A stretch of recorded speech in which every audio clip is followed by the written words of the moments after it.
Hello guys, a very good morning to all of you. स्वागत है आप सभी का ऑनलाइन स्टडी एकेडमी में। आज डेट है 18 नवंबर 2020 और आज के डेट के जितने भी इंपॉर्टेंट करंट अफेयर्स हैं वो डिस्कस करेंगे हम इस वीडियो में। साथ ही देखेंगे कुछ इंपॉर्टेंट वन लाइनर्स और उसके बाद है क्विज। तो मेक श्योर वीडियो को लास्ट तक जरूर देखिएगा। तो आइए शुरू करते हैं।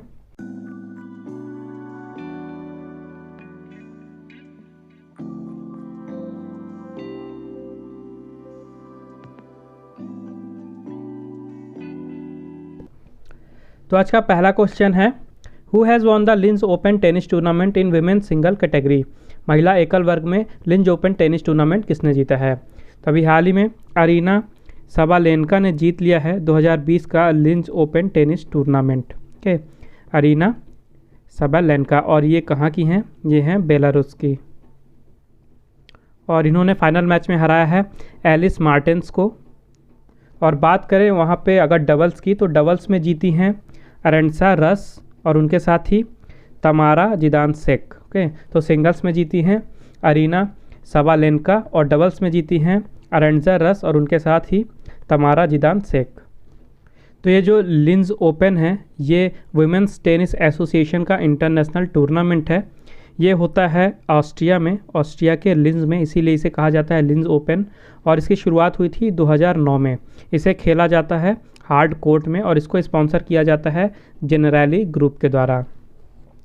और अभी हाल ही में बेलारसियन टेनिस प्लेयर अरीना सबालेंका ने जीत लिया है इस साल का लिंज ओपन सिंगल्स की कैटेगरी में।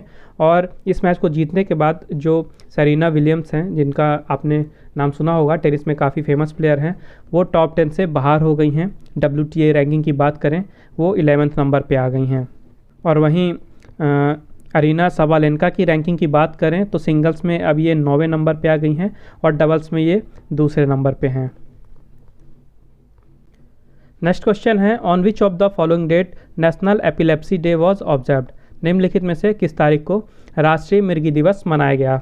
तो हर साल 17 नवंबर को मनाया जाता है भारत में राष्ट्रीय मिर्गी दिवस, यानी कि नेशनल एपिलेप्सी डे। और यह दिन मनाया क्यों जाता है? तो जो मिर्गी की प्रॉब्लम होती है उसके बारे में लोगों तक अवेयरनेस फैलाने के लिए, उसकी इन्फॉर्मेशन देने के लिए ये दिन मनाया जाता है। तो जो मिर्गी है एक तरह का ये ब्रेन डिसऑर्डर है। इसमें जो मनुष्य का जो दिमाग होता है, तो वहाँ पे जो सेल होते हैं दिमाग के, या जिन्हें न्यूरॉन्स कहा जाता है, उसमें अलग अलग तरह की अजीब सी हरकतें होने लगती हैं। ओके, इस कारण से जो मनुष्य का शरीर है वो एक तरह से उसमें जकड़न होने लगती है, अकड़न होने लगती है। आपने देखा होगा अगर किसी मिर्गी पेशेंट को, तो इसी प्रॉब्लम को कहा जाता है एपिलेप्सी यानी कि मिर्गी। और इसी के बारे में अवेयरनेस फैलाने के लिए मनाया जाता है हर साल 17 नवंबर को राष्ट्रीय मिर्गी दिवस। तो वर्ल्ड हेल्थ ऑर्गेनाइजेशन की आंकड़ों की बात करें तो पूरे विश्व भर में लगभग 50 मिलियन लोग हैं जो कि मिर्गी से सफ़र कर रहे हैं, जिसमें से 80% जो लोग हैं ये डेवलपिंग कंट्रीज़ से हैं। और बात करें भारत की, तो भारत में लगभग 10 मिलियन लोग हैं जो कि मिर्गी से सफ़र कर रहे हैं। इसके साथ ही 16 नवंबर को भारत में मनाया जाता है नेशनल प्रेस डे, यानी कि राष्ट्रीय प्रेस दिवस। कब? 16 नवंबर को। और ये दिन मनाया क्यों जाता है? तो ये मनाया जाता है भारत की फ्री और रिस्पॉन्सिबल प्रेस को सेलिब्रेट करने के लिए। तो एक्चुअली में 4 जुलाई 1966 को जो प्रेस काउंसिल है भारत का, उसको इस्टेब्लिश किया गया था। और उसके बाद 1966 में ही 4 जुलाई को तो इस्टेब्लिशमेंट हुआ था, लेकिन ये इफ़ेक्ट में आई थी 16 नवंबर को। कब? 1966 में। तो इसीलिए इसके इस्टेब्लिशमेंट को भी सेलिब्रेट करने के लिए 16 नवंबर को मनाया जाता है भारत में राष्ट्रीय प्रेस दिवस। तो आइए एक बार रिवीजन कर लेते हैं नवंबर के अभी तक जितने भी इंपॉर्टेंट डेज़ आए हैं। तो सबसे पहले 1 नवंबर को मनाया गया वर्ल्ड वीगन डे। उसके बाद 2 नवंबर से 6 नवंबर तक चला इंटरनेशनल स्ट्रेस अवेयरनेस वीक। 5 नवंबर को मनाया गया वर्ल्ड सुनामी अवेयरनेस डे। 7 नवंबर को मनाया गया नेशनल कैंसर अवेयरनेस डे। 8 को मनाया गया इंटरनेशनल डे ऑफ रेडियोलॉजी, इसके साथ ही वर्ल्ड अर्बेनिज्म डे। 9 को मनाया गया नेशनल लीगल सर्विस डे। 10 तारीख को मनाया गया world science day for piece and development, जिसकी थीम थी science for and with society. उसके बाद 11 को मनाया गया नेशनल एजुकेशन डे। 12 को मनाया गया वर्ल्ड निमोनिया डे और उसके साथ ही पब्लिक सर्विस ब्रॉडकास्टिंग डे। 13 तारीख को मनाया गया नेशनल आयुर्वेदा डे, उसके साथ ही वर्ल्ड काइंडनेस डे, जिसकी थीम थी the world we make inspire kindness. उसका 14 नवंबर को मनाया गया वर्ल्ड डायबिटीज़ डे, जिसकी थीम थी द नर्स एंड डायबिटीज़ और उसके साथ ही चिल्ड्रंस डे। 16 को मनाया गया इंटरनेशनल डे फॉर टॉलरेंस, उसके साथ ही नेशनल प्रेस डे। और अब 17 को मनाया गया है नेशनल एपिलेप्सी डे। तो आई होप आपको वीडियो समझ में आ रही होगी और पसंद भी आ रही होगी। अगर आपको वीडियो यूज़फुल लग रही है तो प्लीज़ वीडियो को लाइक ज़रूर करें, ज़्यादा से ज़्यादा शेयर कीजिए अपने दोस्तों के साथ। उसके अलावा चैनल को सब्सक्राइब ज़रूर करें और बेल आइकन भी ज़रूर दबाइएगा ताकि आने वाले वीडियोज़ की नोटिफिकेशन आपको मिलती रहे। इसके अलावा अगर आपको रिवीजन के लिए आज के वीडियो की PDF या MP3 फाइल चाहिए तो उसकी भी लिंक मैंने नीचे डिस्क्रिप्शन बॉक्स में दे दी है, आप वहां पे विजिट करके फाइल डाउनलोड कर सकते हैं। तो आइए देखते हैं आगे के क्वेश्चंस। नेक्स्ट क्वेश्चन है, which country will sign reciprocal access agreement with Japan to counter growing influence of China in the South China Sea. दक्षिण चीन सागर में चीन के बढ़ते प्रभाव का मुकाबला करने के लिए कौन सा देश जापान के साथ रेसिप्रोकल एक्सेस समझौते पर हस्ताक्षर करेगा? तो जापान और ऑस्ट्रेलिया दोनों मिलकर साइन करेंगे रेसिप्रोकल एक्सेस एग्रीमेंट। और ये एग्रीमेंट साइन क्यों किया जा रहा है? तो जो साउथ चाइना सी है और पैसिफिक आइलैंड्स हैं, पैसिफिक आइलैंड नेशन, तो वहाँ पे जो चाइना का प्रभाव बढ़ता जा रहा है, चाइना काफ़ी ज़्यादा उस एरिया में इन्फ्लुएंस करता जा रहा है, तो ट्रेड काफ़ी ज़्यादा प्रभावित हो रहा है। तो चाइना के इन्फ्लुएंस को, उसके प्रभाव को कम करने के लिए ये रेसिप्रोकल एक्सेस एग्रीमेंट साइन किया जा रहा है। किसके किसके बीच? जापान और ऑस्ट्रेलिया के बीच। तो ये एक तरह का डिफेंस एग्रीमेंट है जिसके लिए पिछले 6 सालों से नेगोशिएशंस चल रहे थे और अब जाके दोनों ही देश राजी हुए हैं इस एग्रीमेंट को साइन करने के लिए। एग्रीमेंट का नाम याद रखिएगा, रेसिप्रोकल एक्सेस एग्रीमेंट, और ये साइन किया गया है ताकि साउथ चाइना सी और पैसिफिक आइलैंड नेशंस में चाइना के इन्फ्लुएंस यानी कि प्रभाव को कम किया जा सके। और बात करें ऑस्ट्रेलिया की, तो यहाँ की कैपिटल है कैनबेरा, करेंसी है ऑस्ट्रेलियन डॉलर और प्राइम मिनिस्टर हैं स्कॉट मॉरिसन। और बात करें जापान की, तो यहाँ की कैपिटल है टोक्यो, करेंसी है जापानीज येन और प्राइम मिनिस्टर बने हैं नए योशिहिदे सुगा। नेक्स्ट क्वेश्चन है, with which bank does the department of investment and public asset management has signed agreement for asset monetisation services? किस बैंक के साथ निवेश और सार्वजनिक संपत्ति प्रबंधन विभाग ने परिसंपत्ति मुद्रीकरण सेवाओं के लिए समझौते पर हस्ताक्षर किए हैं? तभी हाल ही में भारत के department of investment and public asset management यानी कि DIPAM ने एक एग्रीमेंट साइन किया है, किसके साथ? वर्ल्ड बैंक के साथ। और इस एग्रीमेंट के तहत जो वर्ल्ड बैंक है वो जो एसेट मोनेटाइजेशन है भारत में उसके लिए अपनी एडवाइजरी सर्विसेज देगा। तो एसेट मोनेटाइजेशन किसे कहते हैं? तो जो भी अंडर यूटिलाइज्ड या उसके अलावा यूटिलाइज्ड पब्लिक एसेट हैं उनको अनलॉक करके उनके थ्रू रेवेन्यू के सोर्स जनरेट करना या क्रिएट करना, इसे ही कहा जाता है एसेट मोनेटाइजेशन। तो DIPAM का काम क्या होगा? तो जो नॉन कोर एसेट हैं या एनमी प्रॉपर्टी हैं लगभग 100 करोड़ रुपए की, इनमें मोनेटाइजेशन की फैसिलिटी देना काम है DIPAM की। और इसके तहत जो LIC है यानी कि लाइफ इंश्योरेंस कॉरपोरेशन, उसको कुछ स्टेक्स भी सेल किए जाएंगे। और ये एनमी प्रॉपर्टी क्या होता है?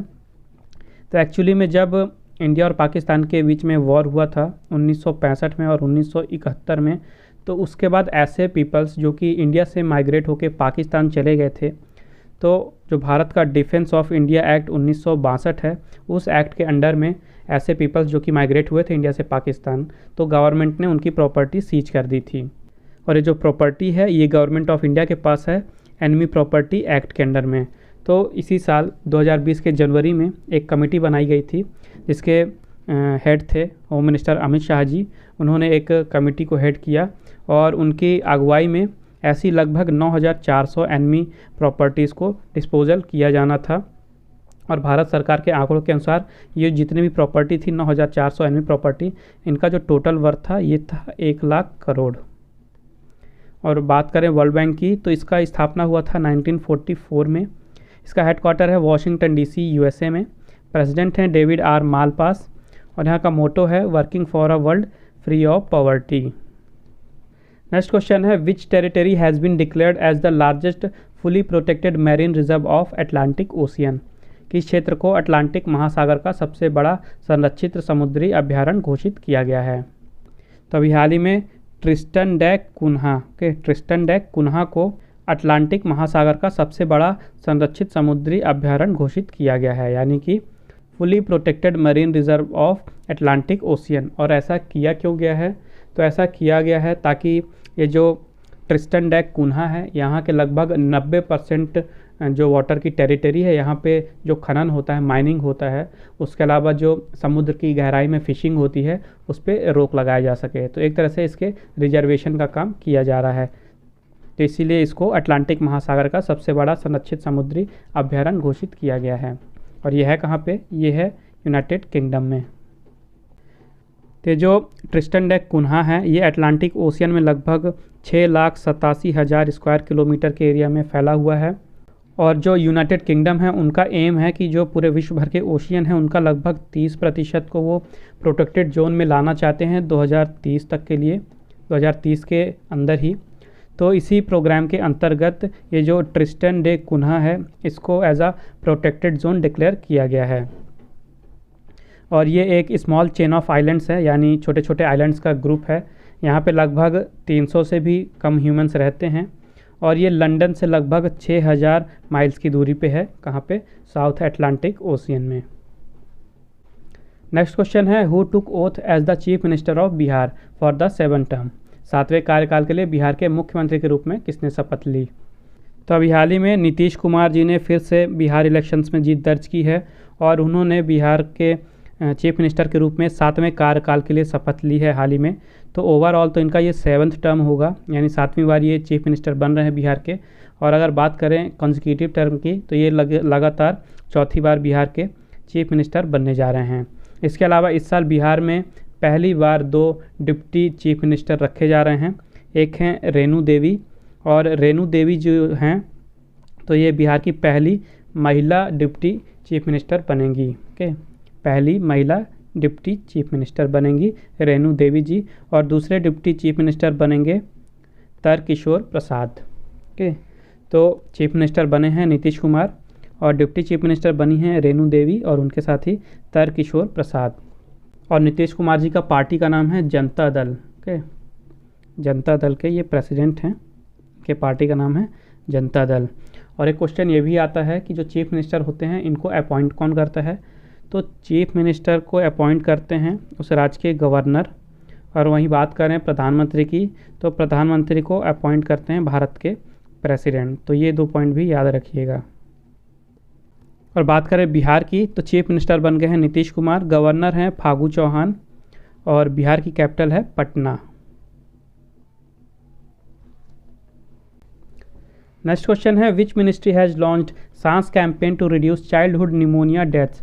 निमोनिया से बचपन में होने वाली मौतों को कम करने के लिए किस मंत्रालय ने सांस अभियान शुरू किया है? तो अभी हाल ही में ministry of health and family welfare ने शुरू किया है सांस अभियान। और ये अभियान शुरू किया गया है ताकि भारत में जो निमोनिया से बचपन में होने वाली मौतें हैं उनको कम किया जा सके। और ये जो सांस अभियान में सांस है इसका एक फुल फॉर्म है, इसका फुल फॉर्म है social action and awareness to neutralise pneumonia successfully. Okay, social action and awareness to neutralise pneumonia successfully. और किसने लॉन्च किया है? Ministry of health and family welfare.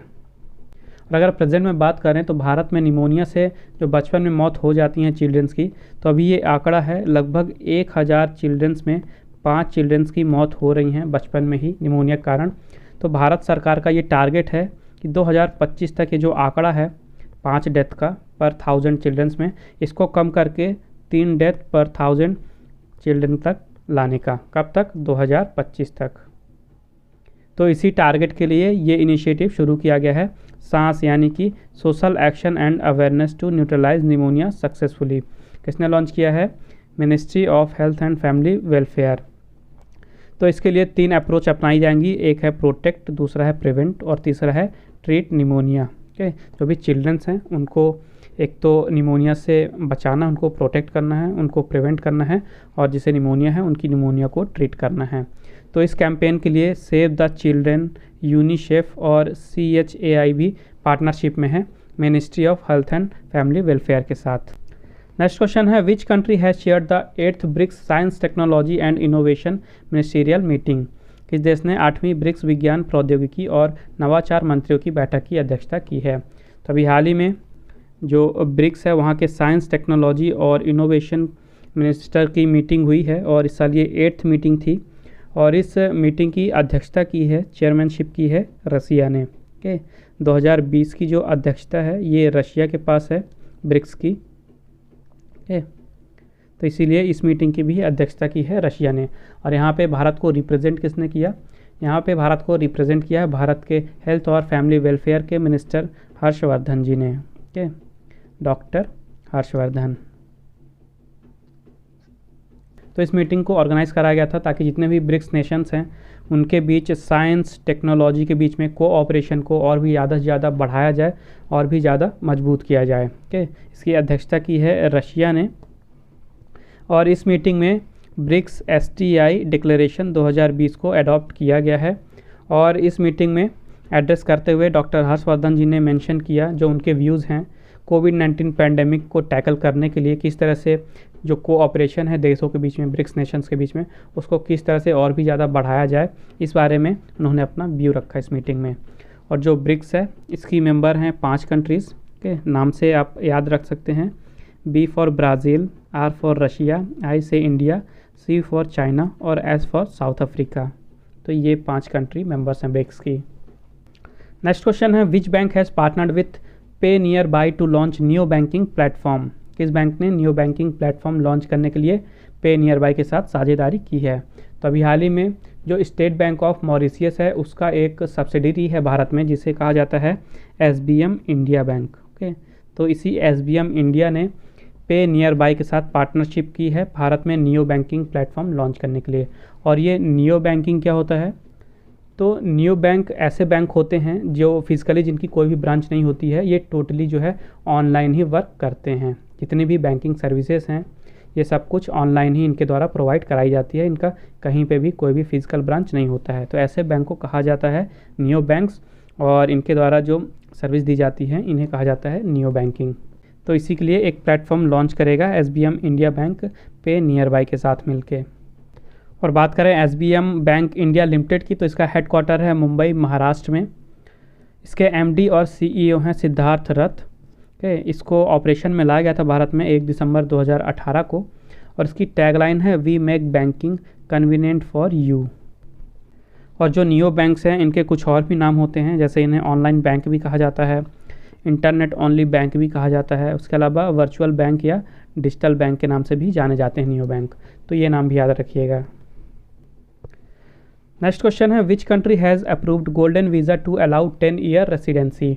किस देश ने 10 साल के निवास की अनुमति देने के लिए गोल्डन वीज़ा की मंजूरी दी है। तो अभी हाल ही में UAE यानी कि यूनाइटेड अरब एमिरेट्स ने मंजूरी दी है गोल्डन वीज़ा को। और ये गोल्डन वीज़ा है UAE में 10 साल की रेसिडेंसी के लिए, यानी 10 साल के निवास की अनुमति देने के लिए ये गोल्डन वीज़ा लॉन्च किया गया है। और ये जो गोल्डन वीज़ा है ये हर किसी को नहीं मिलेगा, ये कुछ सेलेक्टेड एंटरप्रेनर्स हो गए, इन्वेस्टर हो गए, कुछ सेलेक्टेड प्रोफेशनल्स हो गए या स्टूडेंट्स हैं या कोई भी अगर एम्प्लॉयमेंट्स के लिए UAE में जा रहा है तो उन लोगों को दिया जाएगा। इसके लिए अलग से क्राइटेरिया बनाया गया है।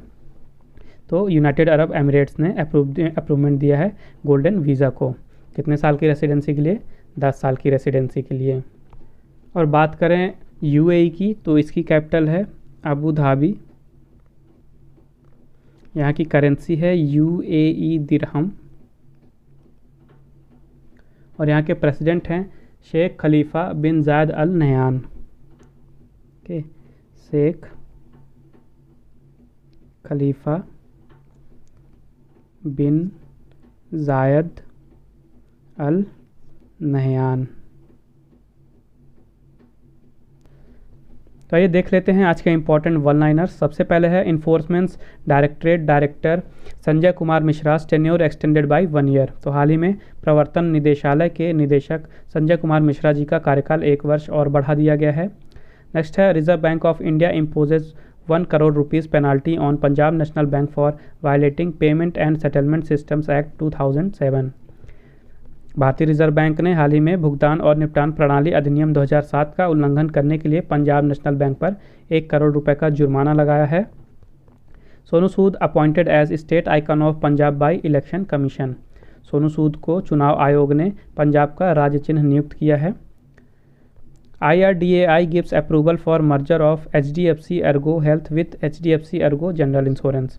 तो अभी हाल ही में HDFC अर्गो जनरल इंश्योरेंस और HDFC अर्गो हेल्थ को आपस में मर्ज होने के लिए उनके विलय के लिए हाल ही में IRDAI ने अपनी मंजूरी दे दी है। लास्ट है डॉक्टर सुशांता कर ऑनर्ड विथ प्रोफेसर AN बहादुरी मेमोरियल लेक्चर अवार्ड 2020। हाल ही में डॉक्टर सुशांता कर को प्रोफेसर AN बहादुरी मेमोरियल लेक्चर अवार्ड 2020 से सम्मानित किया गया।